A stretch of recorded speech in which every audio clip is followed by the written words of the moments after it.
എല്ലാവർക്കും നമസ്കാരം. നിങ്ങൾ കേരളത്തിലൊരു നല്ല സർക്കാർ ജോലി ആഗ്രഹിക്കുന്നുണ്ടെങ്കിൽ ഇതാ ഒരു മികച്ച അവസരം. കോഓപ്പറേറ്റീവ് സർവീസ് എക്സാമിനേഷൻ ബോർഡിന്റെ പുതിയ റിക്രൂട്ട്മെന്റിനെക്കുറിച്ചുള്ള എല്ലാ വിവരങ്ങളും നമുക്ക് വിശദമായിട്ട് നോക്കാം. അതെ, CSEB കേരള പലതരം തസ്തികകളിലേക്കാണിപ്പോൾ അപേക്ഷ ക്ഷണിച്ചിരിക്കുന്നത്. അപ്പോൾ യോഗ്യത എന്തൊക്കെയാണ്, എങ്ങനെയാണ് അപേക്ഷിക്കേണ്ടത്, അവസാന തീയതി എന്നാണ്, ഇങ്ങനെ നിങ്ങൾ അറിയേണ്ട എല്ലാ കാര്യങ്ങളും നമ്മളിവിടെ ചർച്ച ചെയ്യും. ഓക്കെ, അപ്പോൾ കാര്യങ്ങൾ നമുക്ക് സ്റ്റെപ്പ് ബൈ സ്റ്റെപ്പ് ആയിട്ട് നോക്കാം. ആദ്യം ഏതൊക്കെ പോസ്റ്റുകളാണുള്ളതെന്നും അവയ്ക്ക് കിട്ടുന്ന ശമ്പളം എത്രയാണെന്നും കാണാം. അത് കഴിഞ്ഞ് ഓരോ പോസ്റ്റിനും വേണ്ട യോഗ്യതകൾ എന്തൊക്കെയാണെന്ന് വിശദമായിട്ട് പറയാം. പിന്നെ എങ്ങനെ അപേക്ഷിക്കാം, സെലക്ഷൻ പ്രോസസ്സ് എങ്ങനെയാണ്, പിന്നെ ഏറ്റവും പ്രധാനമായിട്ട് മറക്കാൻ പാടില്ലാത്ത തീയതികൾ ഏതൊക്കെയാണെന്ന് നമ്മൾ നോക്കും. ശരി, അപ്പം നമുക്ക് ആദ്യത്തെ ഭാഗത്തേക്ക് തന്നെ കടക്കാം. ഏതൊക്കെ തസ്തികകളിലേക്കാണ് നിയമനം നടക്കുന്നതെന്നും അവയുടെ ശമ്പളം സ്കെയിൽ എങ്ങനെയാണെന്ന് നോക്കാം. ഇവിടെ നോക്കൂ, secretary, assistant secretary, system administrator, data entry operator, junior clerk cashier എന്നിങ്ങനെ പലതരം പോസ്റ്റുകളുണ്ട്. ഓരോന്നിന്റെയും ശമ്പളം സ്കെയിൽ നിങ്ങൾക്ക് കാണാം. ഇതൊരു ഏകദേശ കണക്കാണ്, അതായത് നിങ്ങൾ ജോലിക്ക് കയറുന്ന ബാങ്കിനനുസരിച്ച് ഈ ശമ്പളത്തിൽ ചെറിയ മാറ്റങ്ങൾ വരാം. ഇനി നമ്മൾ വളരെ പ്രധാനപ്പെട്ട ഒരു ഭാഗത്തേക്കാണ് പോകുന്നത്, യോഗ്യതാ മാനദണ്ഡങ്ങൾ. നിങ്ങൾക്ക് ഈ പോസ്റ്റുകളിലേക്ക് അപേക്ഷിക്കാൻ പറ്റുമോ ഇല്ലയോ എന്ന് തീരുമാനിക്കുന്നത് ഈ യോഗ്യതകളാണ്. നമുക്ക് പ്രായപരിധിയും വിദ്യാഭ്യാസ യോഗ്യതകളും വ്യക്തമായിട്ട് മനസ്സിലാക്കാം. പ്രായത്തിന്റെ കാര്യം നോക്കാം. 2026 ജനുവരി 1-ാം തീയതി കണക്കാക്കുമ്പോൾ നിങ്ങൾക്ക് കുറഞ്ഞത് 18 വയസ്സ് വേണം, 40 വയസ്സ് കൂടാനും പാടില്ല. എന്നാൽ സർക്കാർ നിയമങ്ങളനുസരിച്ച് ചില ഇളവുകളുണ്ട്. SC/ST വിഭാഗക്കാർക്ക് 5 വർഷത്തെയും OBC/EWS വിഭാഗക്കാർക്ക് 3 വർഷത്തെയും ഇളവ് കിട്ടും. ഭിന്നശേഷിക്കാർക്ക് 10 വർഷവും വിധവകൾക്ക് 5 വർഷവുമാണ് ഉയർന്ന പ്രായപരിധിയിലെ ഇളവ്.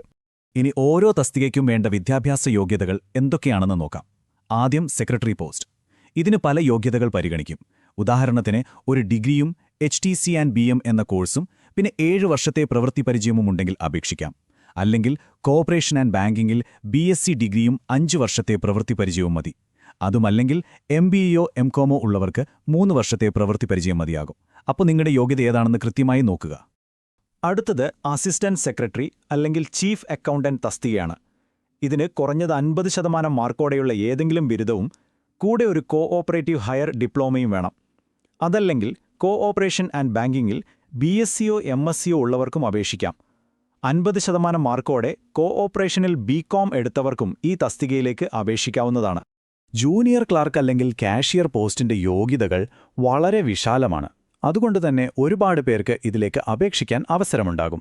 SSLCയും സഹകരണത്തിലുള്ള ജൂനിയർ ഡിപ്ലോമയുമുള്ളവർക്ക് അപേക്ഷിക്കാം. അതുപോലെ കോഓപ്പറേഷനിൽ BCom ഉള്ളവർക്കും ഏതെങ്കിലും വിഷയത്തിൽ ഡിഗ്രിയുള്ളവർക്കും കോഓപ്പറേറ്റീവ് ഹയർ ഡിപ്ലോമയുള്ളവർക്കുമൊക്കെ ഈ പോസ്റ്റിലേക്ക് അപേക്ഷിക്കാം. സിസ്റ്റം അഡ്മിനിസ്ട്രേറ്റർ ഒരു ടെക്നിക്കൽ പോസ്റ്റാണ്, അല്ലേ? അപ്പോൾ യോഗ്യതയും അതുപോലെയാണ്.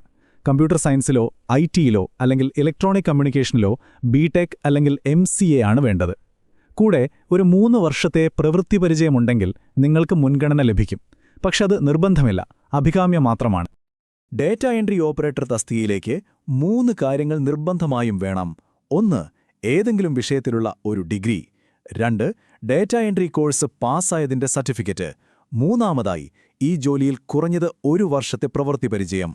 ഈ 3 യോഗ്യതകളും ഉണ്ടെങ്കിൽ മാത്രമേ നിങ്ങൾക്ക് അപേക്ഷിക്കാൻ കഴിയൂ.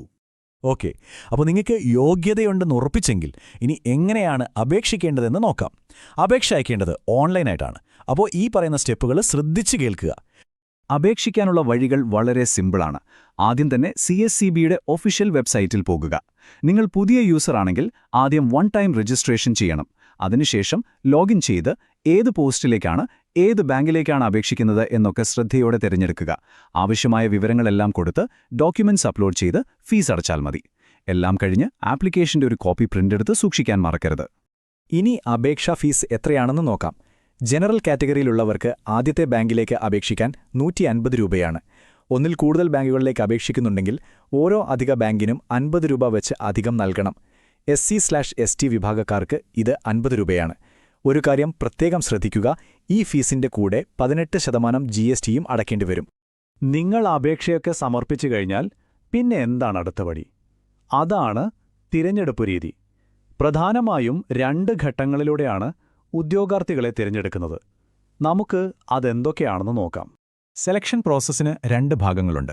ആദ്യം 100 മാർക്കിന്റെ ഒരു ഒബ്ജക്റ്റീവ് പരീക്ഷയുണ്ടാകും. OMR ഷീറ്റിലോ അല്ലെങ്കിൽ ഓൺലൈനായോ ആയിരിക്കും ഈ പരീക്ഷ. ഇതിൽ യോഗ്യത നേടുന്നവരെ അടുത്ത ഘട്ടമായ ഇന്റർവ്യൂവിന് ക്ഷണിക്കും. ഇന്റർവ്യൂ നടത്തുന്നത് നിങ്ങൾ അപേക്ഷിച്ച ബാങ്കായിരിക്കും. ഇന്റർവ്യൂവിന് ആകെ 20 മാർക്കാണ്. അതിൽ കുറഞ്ഞത് 4 മാർക്കെങ്കിലും നേടിയാലേ നിങ്ങളെ പരിഗണിക്കുകയുള്ളൂ. ഓക്കെ, ഇനി എല്ലാവരും കലണ്ടറിൽ മാർക്ക് ചെയ്തു വെക്കേണ്ട കാര്യമാണ് പറയാൻ പോകുന്നത്. പ്രധാനപ്പെട്ട തീയതികൾ. ഇത് മാറിപ്പോകുകയോ മറന്നുപോകുകയോ ചെയ്യരുത്. തീയതികൾ ശ്രദ്ധിച്ചോളൂ. അപേക്ഷ സ്വീകരിച്ചു തുടങ്ങുന്നത് 2026 മാർച്ച് 5 മുതലാണ്. അപേക്ഷിക്കാനും ഫീസ് അടയ്ക്കാനുമുള്ള അവസാന തീയതി ഏപ്രിൽ 4 അതുകൊണ്ട് അവസാന ദിവസത്തേക്ക് കാത്തുനിൽക്കാതെ എത്രയും പെട്ടെന്ന് അപേക്ഷിക്കാൻ ശ്രമിക്കുക. പരീക്ഷയുടെയും അഡ്മിറ്റ് കാർഡിന്റെയും തീയതികൾ പിന്നീട് വെബ്സൈറ്റിൽ അറിയിക്കുന്നതായിരിക്കും. കൂടുതൽ വിവരങ്ങൾ അറിയാനും ഒഫീഷ്യൽ നോട്ടിഫിക്കേഷൻ ഡൗൺലോഡ് ചെയ്യാനും ഈ വീഡിയോയുടെ ഡിസ്ക്രിപ്ഷനിൽ കൊടുത്തിട്ടുള്ള ലിങ്കിൽ ക്ലിക്ക് ചെയ്യുക. ഇതുപോലുള്ള തൊഴിലവസരങ്ങളെക്കുറിച്ചുള്ള വിവരങ്ങൾ ഇനിയും ലഭിക്കാൻ ഞങ്ങളുടെ ചാനൽ ലൈക്ക് ചെയ്യാനും സബ്സ്ക്രൈബ് ചെയ്യാനും മറക്കരുത്. നിങ്ങൾക്കെന്തെങ്കിലും സംശയങ്ങളുണ്ടെങ്കിൽ കമന്റ് ബോക്സിൽ ചോദിക്കാവുന്നതാണ്. അപേക്ഷിക്കുന്ന എല്ലാവർക്കും വിജയാശംസകൾ.